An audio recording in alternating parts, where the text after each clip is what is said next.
In the mid-1700s, Jim Hawkins is a 12-year-old boy whose family owns an inn near the town of Bristol, England. One night, a drunken sailor named Billy Bones arrives and gives Jim a little money to watch for his former shipmates, who Billy says are after his valuables. Some of Billy's shipmates do eventually arrive, literally frightening poor Billy to death, but fail in their attempt to steal Billy's property, which turns out to be a map to buried treasure on a distant island. A local nobleman, Squire Trelawney, decides to buy a ship and hire a crew to go search for the treasure, and will take young Jim on board as cabin boy. Other members of the crew are Captain Smollett, who is quite suspicious of the sailors and the purpose of their voyage, Dr. Livesley, a local physician who is now ship's doctor, and Long John Silver, a one-legged tavern keeper who's been hired as ship's cook. During the voyage out on the Hispaniola, Jim is befriended by the smart, slick-talking Long John Silver and almost begins to trust him. But before long, Jim and the captain and the rest of the honest crew realize they've been trapped on board a ship full of pirates who intend to mutiny once the treasure is found. And Silver is one of those pirates. At the island, keeping up the pretense of not knowing about the pirates, Jim goes ashore with the mutineers, and when they kill two men who refuse to join them, Jim runs away to save his own life. While hiding on the island, Jim encounters a man named Ben Gunn, who says he was marooned there years before by Captain Flint, the same captain whom Billy Bones and Long John Silver served. Gunn offers to help fight the mutineers in return for passage home and a share of the treasure.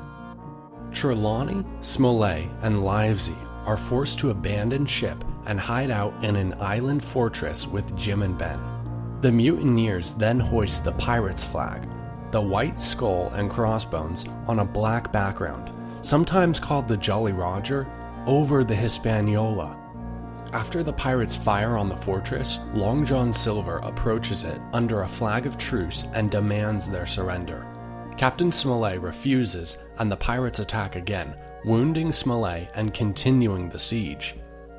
That night, Jim slips away from the fortress, takes Ben Gunn's makeshift boat, and goes out to the Hispaniola. There are only two pirates still on board, and while they're in the midst of a drunken quarrel, Jim manages to cut the anchor ropes and lets the tide carry the ship out.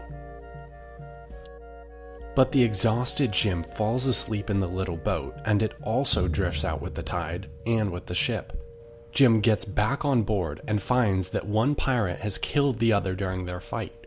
Jim is forced to shoot the remaining pirate in self-defense, and after re-anchoring the ship, he goes back to shore to try to help the others. Returning to the fortress in darkness, Jim is caught by Long John Silver and 5 other pirates. Silver tells him that Captain Smollett and the others traded the treasure map for their freedom and are gone. The next morning, Silver and the other pirates take Jim with them as a hostage and go out to follow the treasure map. But when they find the place where the treasure should be, there is nothing. The pirates realize now why Smollett and his men were willing to hand over the treasure map, because it was worthless. Now that they've lost both the treasure and the ship, the remaining pirates turn against Long John Silver. They're about to attack him when 3 of them are shot dead by Dr. Livesey, Ben Gunn, and another of his honest sailors. They all stayed behind to rescue both Jim and Long John Silver, since Silver did help to protect Jim from the other pirates back at the stockade. It turns out that Ben Gunn actually found and re-hid the treasure months before.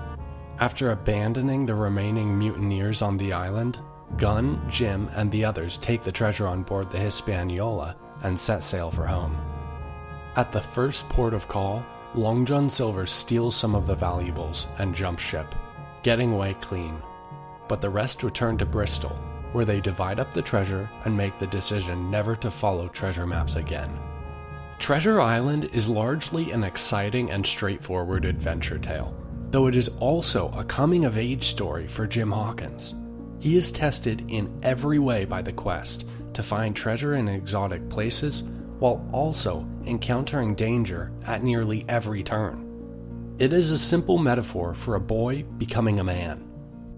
Jim must learn to recognize what is worthwhile and what isn't. That is, to recognize the real meaning of treasure, and most importantly, learn which men are trustworthy and which are not. Long John Silver is one of Jim's greatest tests, for Silver is far smarter and braver than most of the other simple-minded, drunken pirates. Silver is described as an educated gentleman who would seem to be an unlikely pirate. But that is precisely what makes him so dangerous. Silver also represents an image of what Jim could become if he is not careful. That is, if Jim does not use his own intelligence and bravery wisely, he could end up living outside the law the way Silver does. Jim Hawkins' journey to Treasure Island and back can be seen as the universal human adventure of finding one's own strength and worth through self-reliance, and learning that that is the real treasure.